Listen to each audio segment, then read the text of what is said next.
Hey, salut à toi, ici François Soro de Improve, expert en efficacité personnelle avec la technologie. Aujourd'hui, on voit une introduction à Microsoft 365. Auparavant appelé Office 365. Je vous avertis à l'avance, si vous êtes quelqu'un qui l'utilisait beaucoup Office 365, vous n'apprendrez pas grand-chose ici. C'est une capsule d'introduction pour les débutants. Et souvent, les gens ont accès à ces outils-là et ils ne connaissent pas toute l'infrastructure qui est derrière. Donc ici, je pense en une dizaine de minutes, je vais vous faire un tour du propriétaire.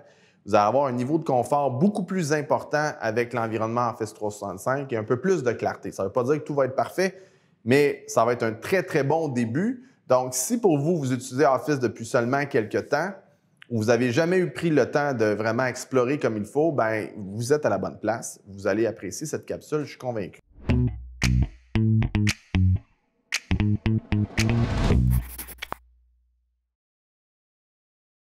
Alors, on va aller tout de suite à l'écran et on va assumer présentement que vous êtes déjà connecté dans Office 365. Donc là, je suis dans mon compte. C'est un compte que j'ai appelé affectueusement Victor Hugo. Alors, c'est pas un vrai compte, mais ça me permet de naviguer un peu et de ne pas avoir trop de trucs confidentiels pour le but de la... Alors ici, je suis à l'intérieur d'Office 365 et là, la première chose que vous allez remarquer, vous avez « Bonjour » ici avec un ensemble de petits icônes. Donc, Office 365, la première chose qui est à comprendre, c'est l'équivalent de ce que vous aviez avant sur les ordinateurs. Donc, on parle, si vous êtes expérimenté avec Excel, par exemple, depuis des années, bien, Excel était un logiciel extrêmement connu, installé sur l'ordinateur. Et là, maintenant, vous avez Excel qui est dans Office 365. Là, les gens se disent, bien, c'est quoi la différence? Si je clique dessus, voyez-vous, il va ouvrir la page et maintenant, j'ai accès à un ensemble de fonctionnalités de Excel. Alors, si par exemple, je vais cliquer sur « Nouveau classeur », et voyez-vous que contrairement à normalement où je serais en bas de mon ordinateur, je serais en train de travailler à l'intérieur d'Excel, là, je suis encore dans mon navigateur. Donc, je suis théoriquement sur le web. Donc, autrefois, si j'achetais un nouvel ordinateur, ce que je devais faire, c'est prendre mon CD Microsoft, je l'installais sur l'ordinateur et je pouvais installer les logiciels. Aujourd'hui, ça, c'est disparu, ou presque. Ce qu'il a fait, c'est qu'on s'abonne à Office 365 et là, une fois que je suis installé, bien, j'ai accès à tous ces logiciels-là, mais en ligne.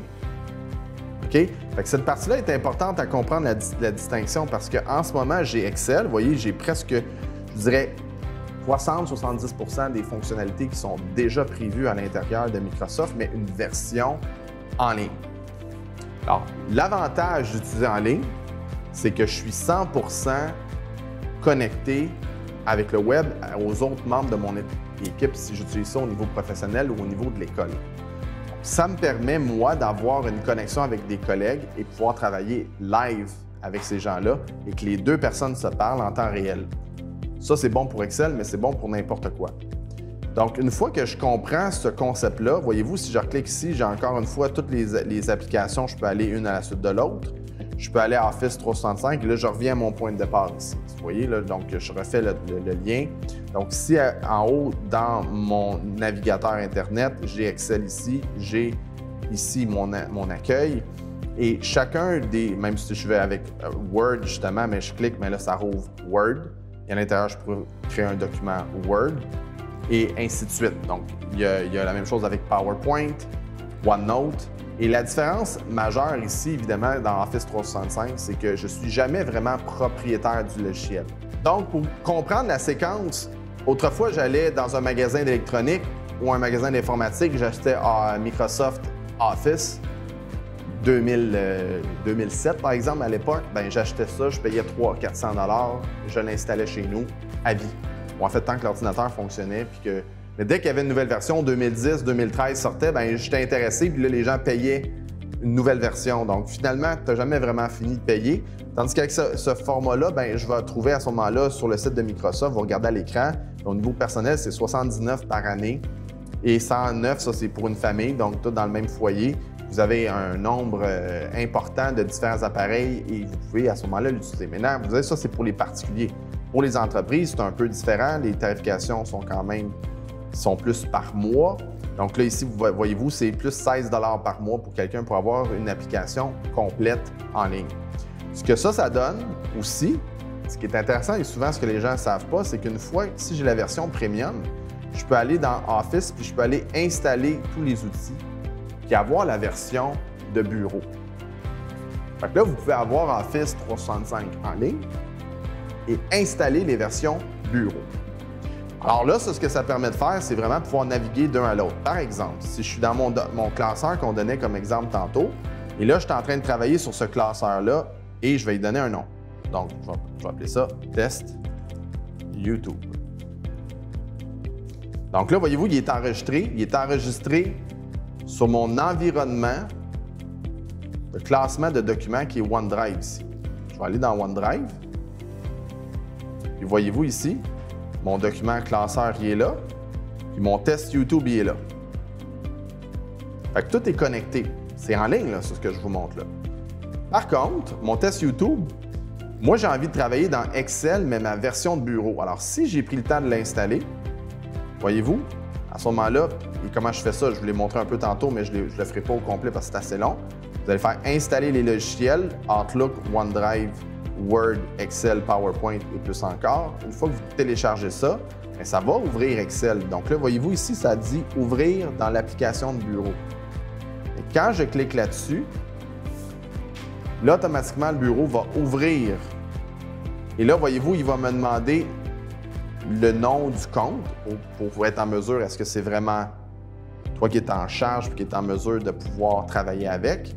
Et là, bien, je vais être capable d'aller mettre les informations. Là, je ne le ferai pas dans le cadre de la capsule ici. Et là, je vais être capable d'ouvrir mon fichier à l'intérieur. Donc ça, c'est vraiment super. Et à ce moment-là, bien, j'ai la même chose avec l'ensemble des logiciels qui sont disponibles pour le même prix. Donc, l'autre avantage d'Office 365, c'est que c'est un écosystème. C'est qu'en plus d'avoir les fameux Outlook, Word, Excel, PowerPoint, des logiciels qu'on connaît, qu'on est habitué puis qu'on peut les télécharger au niveau de notre bureau, bien, en plus, j'ai des applications additionnelles. Donc, voyez-vous ici, j'ai toutes les applications. Et là, c'est toute une série d'applications qui sont disponibles. Et c'est tout un univers à découvrir. Donc, je vais vous faire le survol des 5 plus populaires en plus des plus connus. Donc, vous avez évidemment Forms qui est très, très populaire, qui permet de faire des sondages, un peu comme un SurveyMonkey. Donc, ça vous permet de faire un sondage et d'intégrer les sondages maintenant dans différentes applications. Donc, c'est vraiment fantastique. Vous avez OneDrive, on en a parlé un peu tantôt, c'est quand même toute la gestion documentaire. Vous avez OneNote qui permet de faire votre prise de notes. Ensuite de ça, ce qui est un peu moins connu, vous avez ici Stream, qui est un logiciel pour pouvoir faire la gestion de vidéos à l'intérieur de votre organisation, surtout au niveau entreprise. Donc là, vous pouvez avoir des vidéos qui sont téléversées sur ce site-là, qui sont confidentielles, qui sont sécurisées. Et vous pouvez à ce moment-là avoir des vidéos de formation ou des rediffusions de rencontres à l'intérieur de vos différentes applications. Vous avez Planner aussi qui permet d'utiliser et de pouvoir avoir toute la gestion des tâches d'équipe. Donc, et une application qui est la petite série sur Sunday, qui est Whiteboard, qui est fantastique. Fait que quand je clique sur Whiteboard, qu'est-ce que ça permet de faire? Ça permet d'ouvrir un tableau blanc que je peux partager en temps réel avec mes collègues. Donc, ça fait en sorte que lorsque je suis en train de collaborer, surtout avec tout le travail à distance, bien, je suis capable d'aller créer un tableau blanc. Vous voyez ce que je fais là ici. Donc, je charge le tableau blanc et là, je vais être en mesure de travailler en direct sur le tableau. Et là, si je suis dans l'application Teams, bien là, l'équipe qui me voit va pouvoir collaborer en temps réel avec moi également. Fait que là, ça, c'est super intéressant. Je peux prendre mon crayon noir, je peux aller écrire les informations. Ça, c'est les dossiers qui sont importants. Ça, c'est l'augmentation des objectifs ici, etc., etc. Donc, je peux aller documenter les informations ici. Et comme si j'avais un tableau blanc, évidemment, là, je le fais avec mon doigt. Si j'avais un crayon, ce serait un petit peu plus précis. Et par la suite, bien, je peux revenir à ce moment-là à ma liste d'applications de Office 365. Donc, en résumé, qu'est-ce que ça permet de faire Office 365? C'est vraiment un écosystème en ligne. Si j'ai la version payante, qui s'appelle Business Standard, c'est celle que vous voyez à l'écran, qui est 16 $ par mois en moyenne, ou la Business Premium, c'est les versions qui vont vous permettre d'avoir, regardez, tous les logiciels qui sont inclus pour le PC. Donc, c'est carrément, vous allez avoir la possibilité de les télécharger directement. Si vous avez juste la version de base à 640, voyez-vous que la seule chose que vous allez pouvoir faire en équipe, c'est d'utiliser Teams, SharePoint, OneDrive pour vos documents, mais vous n'aurez pas les versions de bureau inclus. Vous allez avoir seulement les versions sur le web. Donc, c'est pour ça que certaines personnes vont aller dans Office 365 ici, puis dès qu'ils vont cliquer sur l'application ici, ne vont pas voir ce bouton-là ici, Installer Office. Donc, si vous ne voyez pas ça, c'est parce que votre organisation a choisi de prendre la version de base qui n'inclut pas les logiciels de bureau. Donc là, ça devient super clair. Une fois que vous avez la bonne version, vous installez le logiciel que vous avez besoin. Et là, évidemment, si vous voulez aller plus loin là-dedans puis vous voulez développer votre habileté sur une ou l'autre de ces applications-là, bien, c'est ici que nous, on rentre en ligne de compte. On peut faire de la formation privée chez vous, à vos bureaux ou individuelle en public pour pouvoir vous aider à maîtriser les outils qui vous intéressent à l'intérieur d'Office 365. Donc, j'espère que cette capsule, à tout le moins, vous aura été utile, qu'elle vous a donné un bon point de départ pour être confortable en quelques minutes. Et puis, n'hésitez pas à nous écrire les commentaires si vous avez des questions. Cliquez sur le petit like, ça aide l'algorithme de YouTube pour nous faire reconnaître. Et en même temps, bien, vous pouvez aussi vous abonner. Comme ça, lorsqu'on va émettre des nouvelles capsules gratuites, vous allez avoir un courriel qui va vous inviter à se joindre à nous. Donc, merci beaucoup de votre attention et puis au plaisir de se voir à la prochaine capsule. À bientôt!